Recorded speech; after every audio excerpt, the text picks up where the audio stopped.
दोस्तों नमस्कार।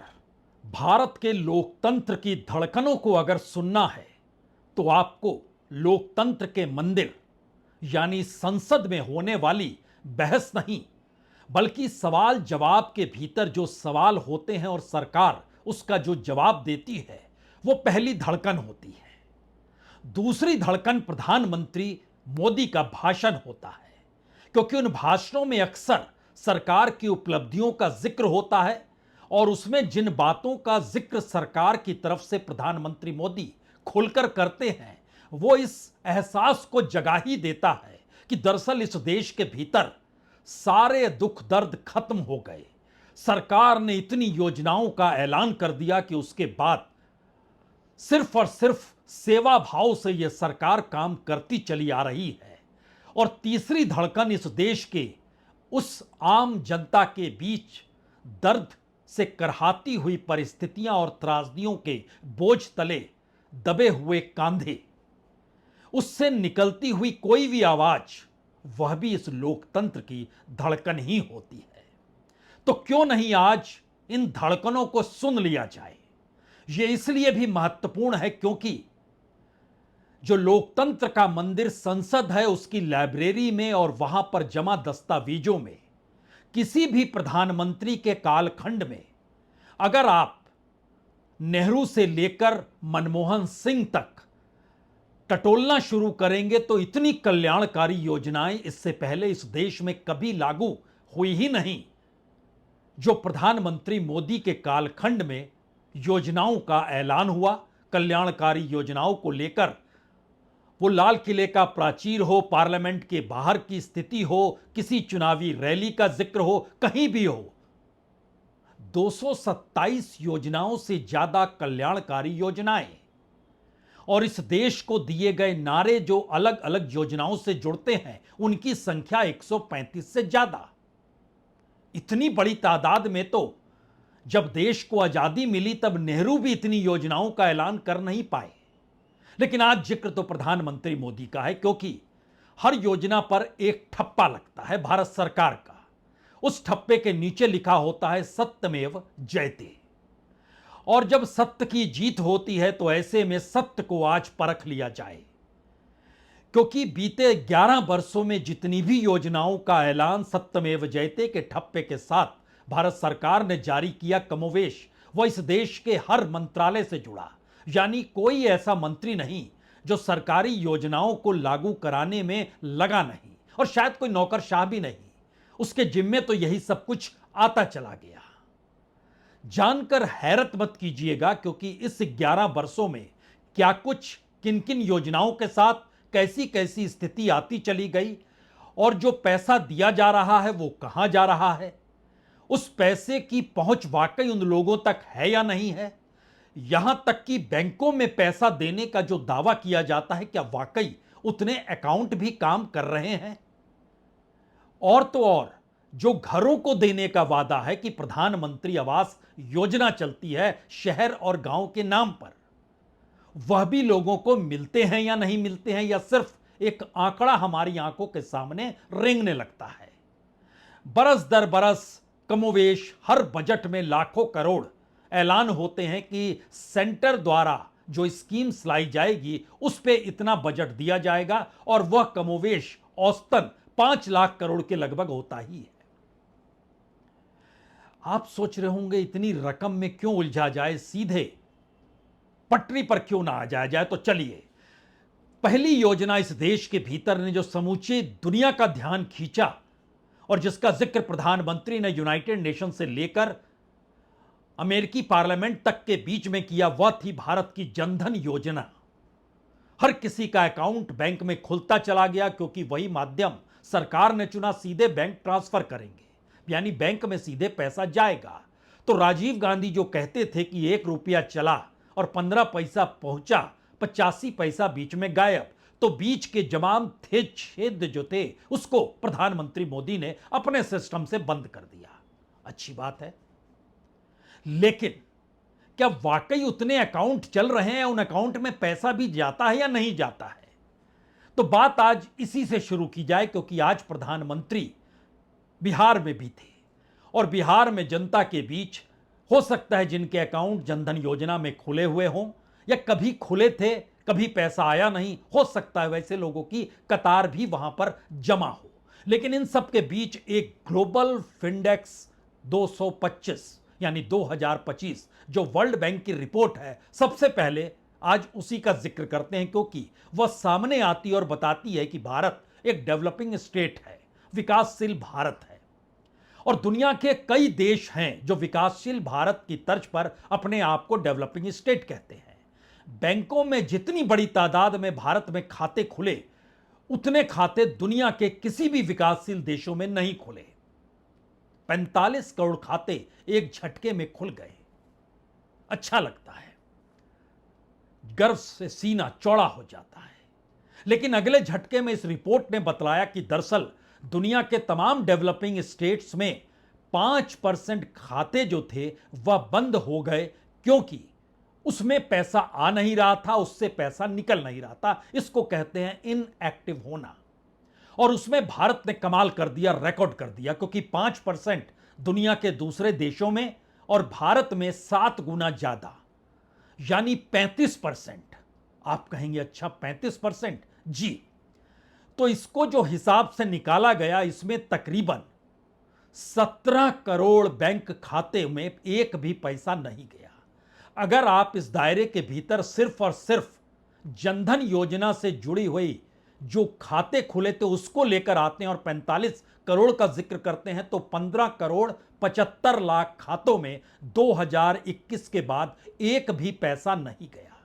और इसमें भी अगर पुरुष और महिला को आप अलग अलग कर देते हैं तो लगभग 42% महिलाएं हो जाएंगी और पुरुष 30% हो जाएंगे।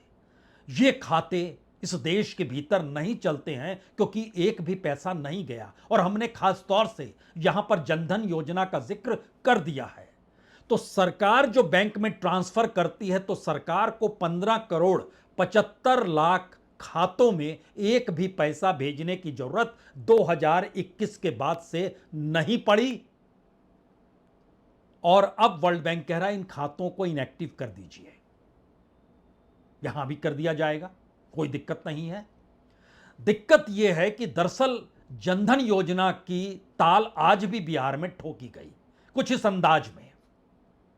मोदी ने बैंकों से कहा गरीब के लिए दरवाजे कैसे नहीं खोलेंगे, और हमने इतना बड़ा अभियान चलाकर जनधन खाते खुलवाए। इसका बहुत बड़ा लाभ मेरे गरीब परिवार की महिलाओं को हुआ। बिहार में भी करीब 3.5 करोड़ महिलाओं के जनधन खाते खुले। इसके बाद हमने सरकारी योजनाओं का पैसा सीधा इन खातों में भेजना शुरू किया। अब बिहार की महिलाओं को लेकर प्रधानमंत्री मोदी जब कह रहे हैं कि करोड़ों महिलाओं के खाते जनधन योजना में जुड़े हुए हैं, तो वहां की जानकारी भी निकल कर आई कि तकरीबन 1.25 करोड़ से ज्यादा महिलाओं के खाते उस दौर में इनएक्टिव हैं, वहां एक भी पैसा नहीं गया।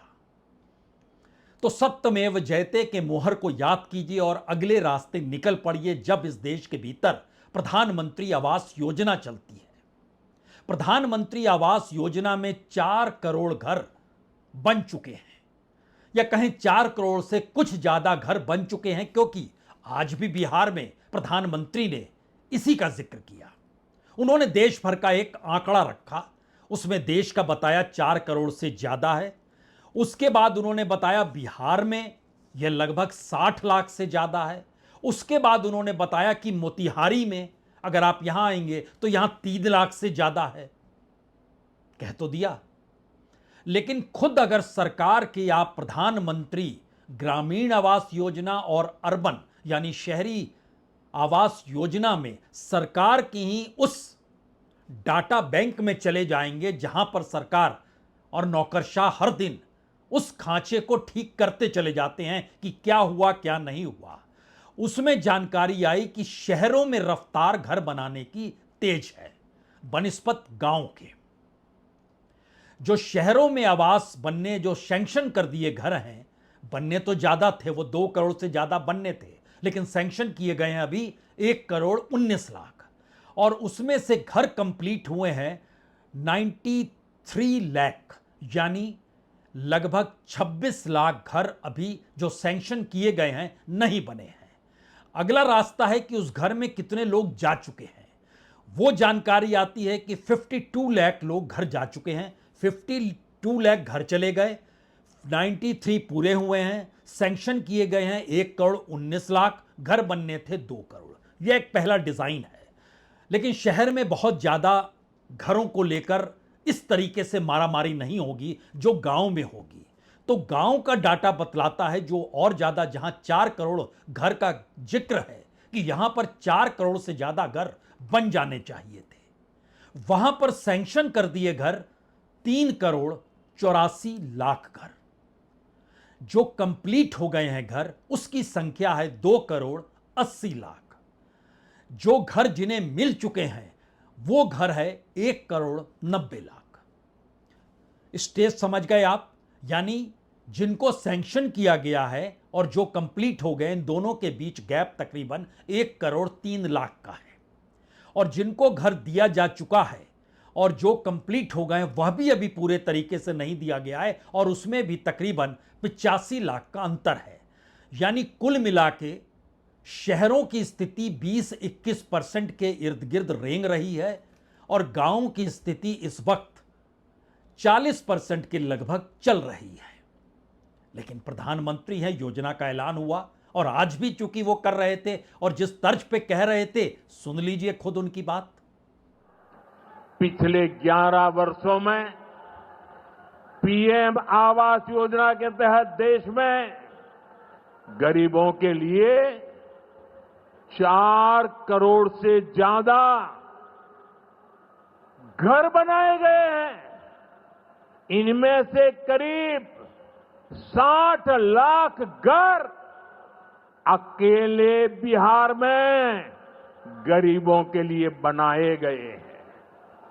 हमारे अकेले मोतिहारी जिले में ही 3 लाख के करीब हमारे गरीब परिवारों को पक्के घर मिले हैं। प्रधानमंत्री ने 60 लाख का जिक्र किया बिहार को लेकर, और केंद्र सरकार की जो आवास योजना की साइट है वह भी बतलाती है कि दरअसल ये 60 लाख नहीं, 7 लाख है। 7,24,230 लोग। बड़ा गैप है ये तो। आप कहेंगे अरे ये तो लगभग 10 गुना का गैप हो गया, ऐसे कैसे हो सकता है? और इतना ही नहीं, जिस मोतिहारी में 3 लाख लोगों को घर का जिक्र किया गया, दरअसल वो मोतिहारी पूर्वी चंपारण में आता, और वहां पर सिर्फ 26,768 इतने घरों को दिया गया है।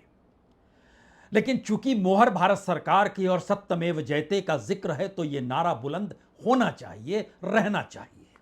लेकिन यहां पर केंद्र की 1-2 नहीं, दर्जनों योजनाएं हैं। हमें लगता है उसका जिक्र हम करें उससे पहले एक बात और जहन में आनी चाहिए, क्योंकि जब एक ही व्यक्ति का सब कुछ होता है और उसी के आसरे राजनीति साधी जाती है, तो फिर क्या मंत्रालय और क्या मंत्री क्या मायने रखते हैं?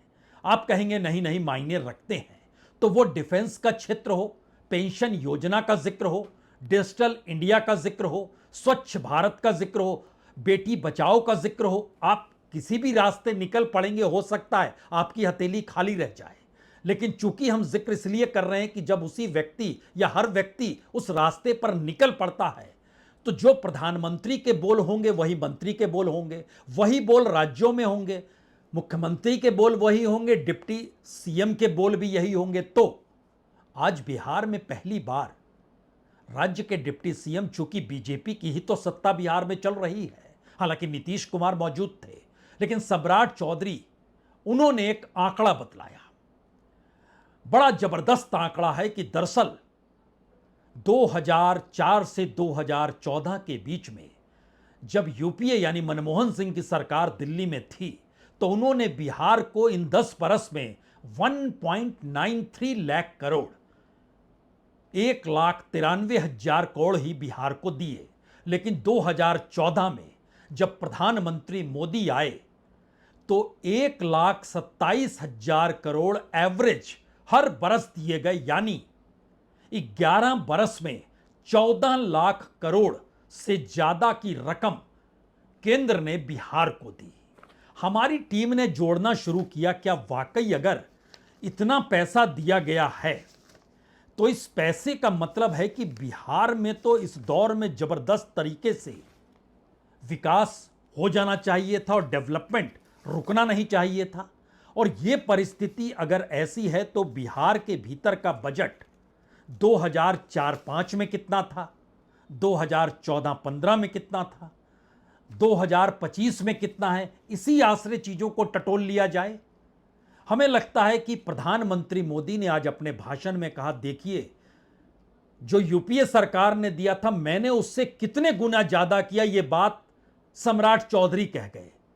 तो हमें लगा सम्राट चौधरी की बात भी रखी जाए सामने। कई लोग पूछते हैं कि मोदी जी आते हैं बिहार को क्या क्या देते हैं।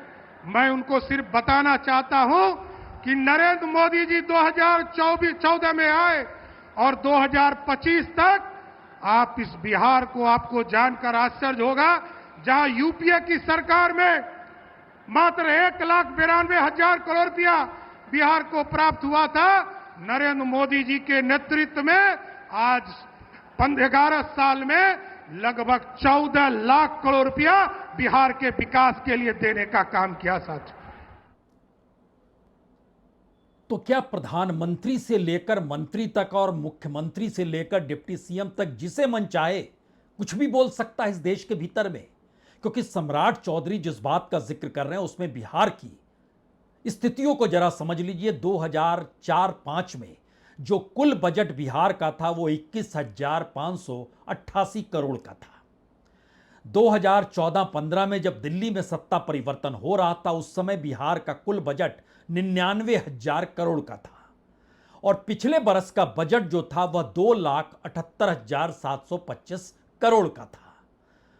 जितने गुने के रफ्तार से बजट बढ़ता चला गया उससे भी आगे की रफ्तार से केंद्र पैसा बिहार को देते चला गया, क्योंकि 10 बरस में 14 लाख करोड़ जो आंकड़ा बतलाया है सम्राट चौधरी ने, अगर उस आश्रय हर बरस 1,27,000 करोड़ के एवरेज पैसा अगर बिहार को मिलता है तो फिर आप जान लीजिए बिहार में ना तो इंडस्ट्री की कमी होगी, ना अस्पतालों की कमी होगी, ना शानदार स्कूलों की कमी होगी, ना बेसिक इंफ्रास्ट्रक्चर की कमी होगी और ना ही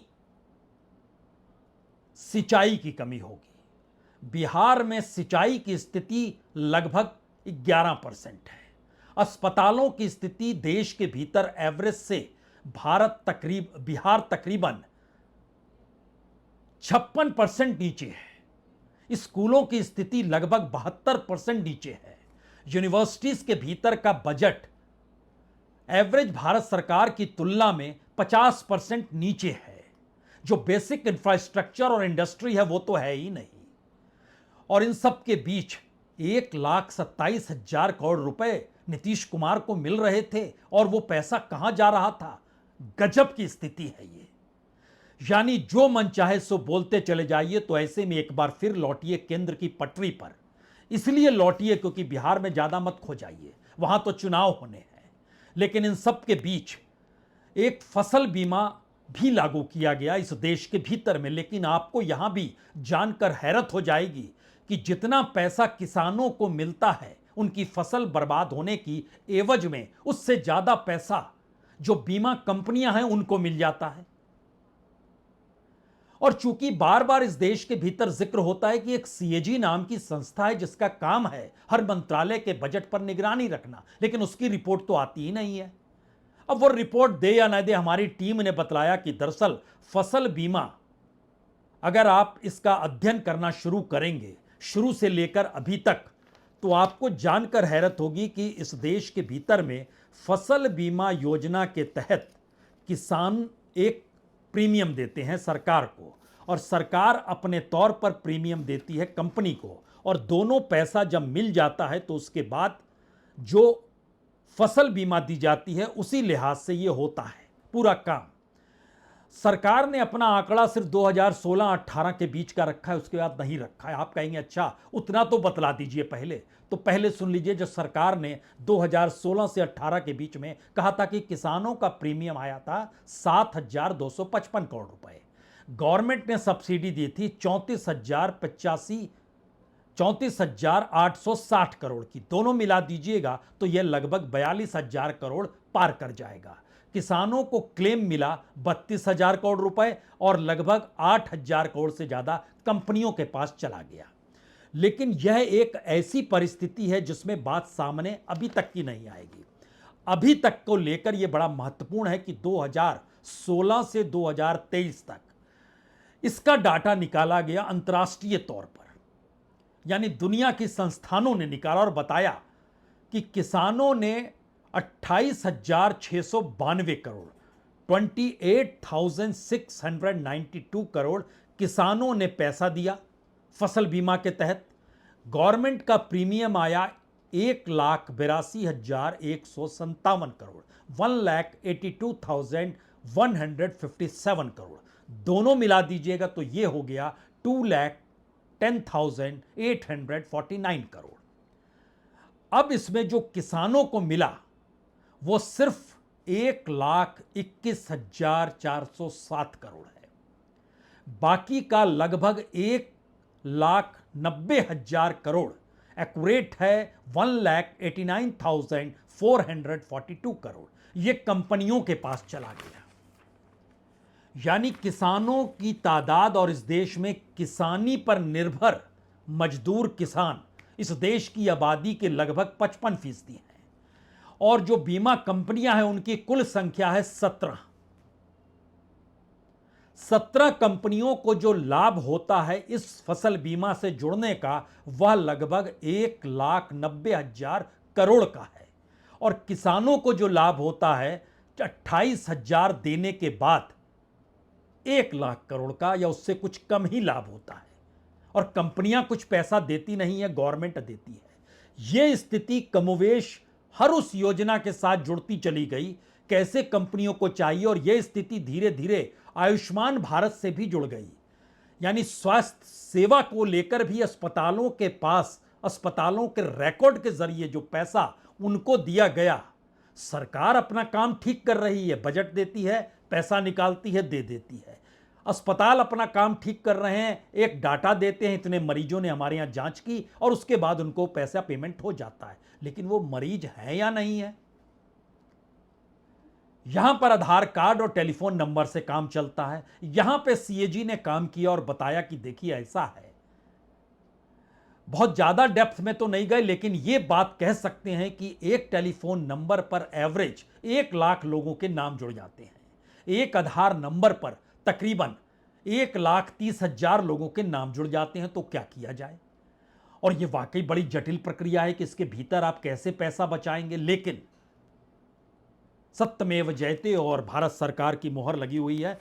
17 बीमा कंपनियों में से कुछ कंपनियों के नाम तो जान लीजिए, क्योंकि बैंकों को छोड़ दीजिए जो एचडीएफसी, आईसीआईसीआई, एसबीआई जुड़ी हुई है, या गवर्नमेंट की जो एजेंट्स हैं, insurance company national insurance company limited, new India insurance company limited, united India insurance company limited, Orient, इनको भी छोड़ दीजिए। Agriculture insurance company, Bajaj Allianz general insurance company, Bharatiya AXA general insurance company, Chola Mandalam MS general insurance company, future Generali India insurance company, ये top 5 कंपनियां हैं। बाकी उसके नीचे आती चली जाती है और इसके दायरे में और भी कंपनियां, इफको भी इसी में आता है, रॉयल फंड्रम जनरल भी इसी में आता है, यूनिवर्सल शैम्पू जनरल इंश्योरेंस, भूल जाइए। लेकिन सवाल यह है कि कंपनियों को लाभ होता चला गया।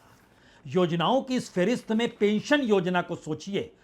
अटल पेंशन योजना बनाई गई और खुद सरकार ने पार्लियामेंट के भीतर बनाया, जो पहली धड़कन जहां से सुनाई देती है, और कहा कि दरअसल 1,11,00,000 अकाउंट हमको बंद करने पड़ गए।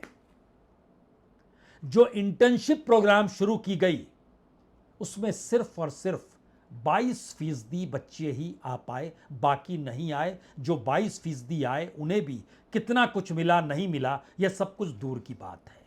इस देश के भीतर में जो नेशनल टेक्निकल टेक्सटाइल मिशन जो 2020 से 2024 तक चलाने का वादा था, उसमें टोटल आउटले शुरुआती दौर में 1480 करोड़ का रखा गया। ग्लोबल लेवल पर टेक्नोलॉजी टेक्सटाइल की आगे बढ़ेगी। आने वाले वक्त में विस्तार होगा, अभी 5 से 10% है, 30 से 70% तक जाएगा। ग्लोबल मार्केट में हम एक्सपोर्ट करेंगे। संयोग से इस दौर में सब कुछ कम हो गया।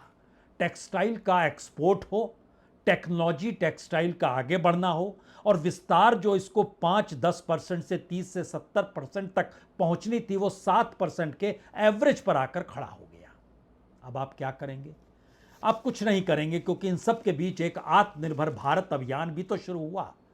उसके तहत घरेलू उत्पादन को बढ़ावा देकर इकोनॉमी को पुनर्जीवित करने का वादा किया गया, और इसी का नारा था। इसी के अंदर 3 नारे थे: local for global, made for world और वोकल फॉर लोकल। ये तीनों नारे अलग अलग क्षेत्रों के जरिए मंत्रालयों में, वो रक्षा मंत्रालय हो, वो कृषि मंत्रालय हो, वो स्वास्थ्य सेवा हो, इस देश का बेसिक बुनियादी ढांचा यानी इंफ्रास्ट्रक्चर हो, तमाम जगहों पे डगमगाता गया, क्योंकि कोर सेक्टर का डेवलपमेंट इस दौर में नेगेटिव में आ गया। माइनिंग तक में नेगेटिव में आ गया, जो होता नहीं था नेगेटिव। और खास तौर से डिफेंस के क्षेत्र में भी और कमाल हुआ। उसमें कहा गया, एक टारगेट लिया गया कि हम कितना एक्सपोर्ट करेंगे। 2020 में, दरअसल कोविड काल में यह आत्मनिर्भरता का नारा शुरू हुआ था, और कहा गया था कि 30,000 करोड़ तक का हम एक्सपोर्ट करेंगे। लगभग 7-8 हजार कम है। लेकिन अगला सवाल, इस दौर में जो आत्मनिर्भरता की दिशा में बढ़ना था, दुनिया में अलग अलग देशों के साथ, रशिया, फ्रांस और अमेरिका के साथ इस दौर में सबसे ज्यादा हथियार खरीदने की डील हो गई। जो HAL है, भारत के भीतर आत्मनिर्भरता की पहचान, जिसको सुकोई 30 का विमानों के लिए एरो इंजन बनाना था, उसके लिए जो 26,000 करोड़ का अनुबंध किया गया, वो मामला नहीं बढ़ पाया। यहां तक कि Mi-17 हेलीकॉप्टर को लेकर भी बाकायदा भारतीय वायुसेना के अधिकारियों ने नकार दिया। ये टारगेट पूरा करते ही नहीं है, तो काम कैसे लिया जाए? कमोवेश अगर हर मंत्रालय के बीच एक एक मंत्रालय का जिक्र करते चले जाएं और एक एक योजनाओं का जिक्र करते चले जाएं, तो हमारी और आपके लिए तो 2029 आके खड़ा हो जाएगा कि अब 2029 में एक बार फिर आ रहे हैं साहेब ही। ब्रेक लगाइए इस पे, और पार्लियामेंट के भीतर की धड़कन को सुनिए, जहां पर खुले तौर पर 3 बार 3 पॉलिटिकल पार्टीज के विपक्षी नेताओं ने पूछा, फाइनेंस मिनिस्ट्री से पूछा, बता तो दीजिए, ये सब कुछ तो ठीक है, आप कितना माफ करते हो? हर बरस बताते समय कहा गया अब इस पर रोक लगेगी। पहली बार बताया गया 10 लाख करोड़ जो रिटर्न ऑफ किया गया। अगले बरस बताया गया ये बढ़कर 12 लाख करोड़ हो गया है। उसके बाद बताया गया ये लगभग 13,75,000 करोड़ हो गया। उसके बाद बताया गया 14,60,000 करोड़ हो गया, और पिछले दिनों बताया गया 16,50,000 करोड़ हो गया। यह रिटर्न ऑफ है, रईसों द्वारा लिया गया कर्ज माफी। और जो हम रकम बता रहे थे, ये 2019 के बाद हर बरस जानकारी दी गई और नोट ये दिया गया कि अब यह नहीं किया जाएगा, बैंक सक्षम हो जाएंगे, लेकिन हर बरस ये बढ़ता चला गया। और इसमें 57% इस देश के रईस, बड़ी इंडस्ट्रीज और सर्विस सेक्टर का पैसा माफ किया गया है। तो जिनके भरोसे जो चीजें चल रही है और भारत सरकार का ठप्पा है, तो सत्यमेव जयते। बहुत बहुत शुक्रिया, बहुत बहुत शुक्रिया।